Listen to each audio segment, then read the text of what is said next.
Uma das coisas mais interessantes que eu aprendi na área de ciências humanas é que, por melhor que seja a nossa ideia, alguém já pensou antes da gente a mesma coisa.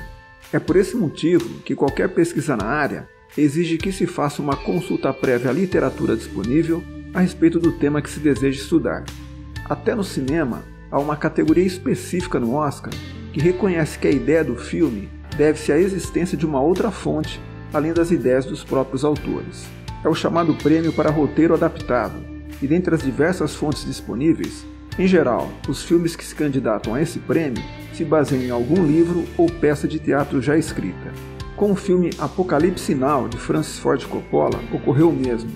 Para contar a história de um certo Coronel Kurtz, que enlouqueceu na Guerra do Vietnã e que por esse motivo foi designado uma patrulha do exército para localizá-lo, os autores do filme se basearam em um livro que explorava a busca por um personagem, também chamado Kurtz, que estava localizado no interior da África em vez do Vietnã, e para encontrá-lo, da mesma maneira que no filme, era necessário também ir navegando por um rio, enfrentando desconhecidas surpresas da mesma maneira como os soldados do filme.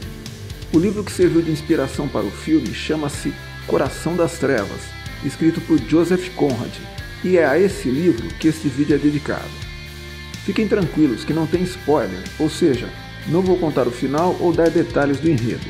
O enfoque será no contexto histórico e vou trazer uma ou outra observação na tentativa de demonstrar a importância do livro passados mais de 100 anos de sua publicação. Antes de seguirmos adiante, você já sabe, não se esqueça de deixar o seu joinha, se inscrever no canal e ativar as notificações para receber nossos novos vídeos. Apesar de eu já ter comentado que a história do livro se passa na África, o autor não deixa isso explícito no livro.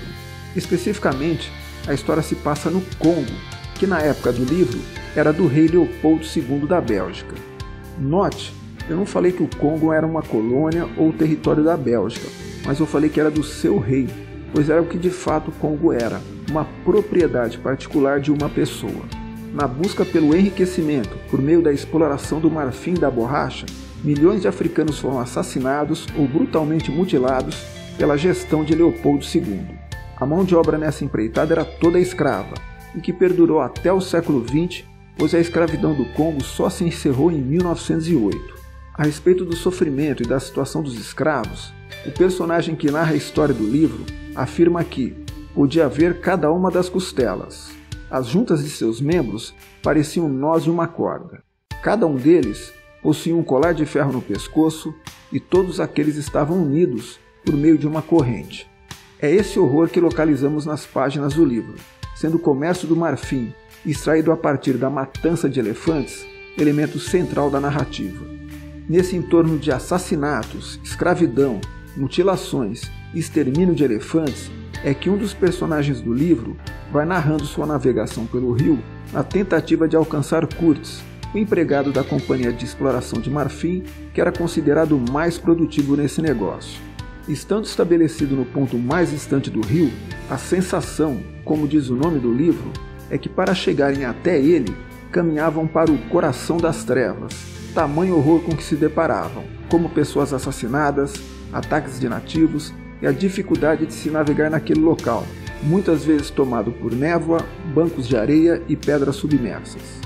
Em um momento que estava sonhando ou delirando, como se estivesse falando consigo mesmo ou com alguém, Kurtz solta a seguinte frase: o horror, que acaba sendo a marca registrada do livro e que podemos entender de várias maneiras, mas sobretudo como uma reflexão a respeito da maneira como seres humanos, envoltos em seus projetos racionais, acabam submetendo as pessoas a sofrimentos e nem conseguem perceber isso. O livro faz uma crítica ao chamado imperialismo, período histórico no qual muitas nações europeias ocuparam o território africano. Ainda hoje, o texto é utilizado por defensores da antiglobalização como um recado para os excessos da busca pelo progresso e pela confiança cega nos processos civilizatórios, que acabam, por vezes, se tornando selvagens, como foi a exploração do Congo. Se você fizer uma busca rápida na internet, usando os termos Leopoldo II, mais Congo, mais imagens, esteja preparado para ver o pior, tamanha magnitude da catástrofe humanitária que um ser humano, no caso Leopoldo II, impôs a um povo. O problema é que a história da humanidade não se cansa de repetir esses acontecimentos, e outros personagens, tal como Leopoldo II, impuseram milhões de mortos só no século XX. Os exemplos são fáceis de serem encontrados. A dupla Lenin-Stalin, Hitler e Mao são alguns exemplos desses, e o que há de comum entre todos eles é a crença que estão certos e que o sofrimento que será imposto à população não é nada diante do que esperam atingir. É isso que Coração das Trevas enfatiza. Ao analisar a maneira como os conquistadores invadem e usurpam o modo de vida de povos e nações, o livro deixa as seguintes palavras: tudo era apenas roubo com violência, agravado pelos assassinatos em larga escala. Essa frase resume o que de fato são essas conquistas. Aliás, a conquista da terra, que na maioria das vezes significa tomá-la daqueles que possuem um aspecto diferente ou narizes levemente mais achatados que os nossos, não é algo bonito quando você o olha mais de perto.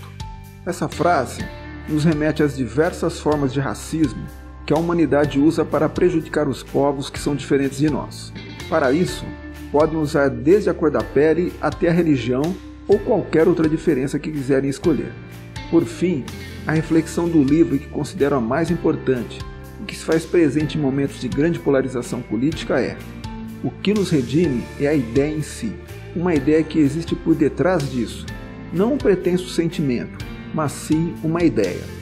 Isso diz respeito à crença desses líderes que imaginam estar fazendo bem, ainda que à custa de vidas e sofrimento de milhões e milhões de pessoas, como foi no Congo.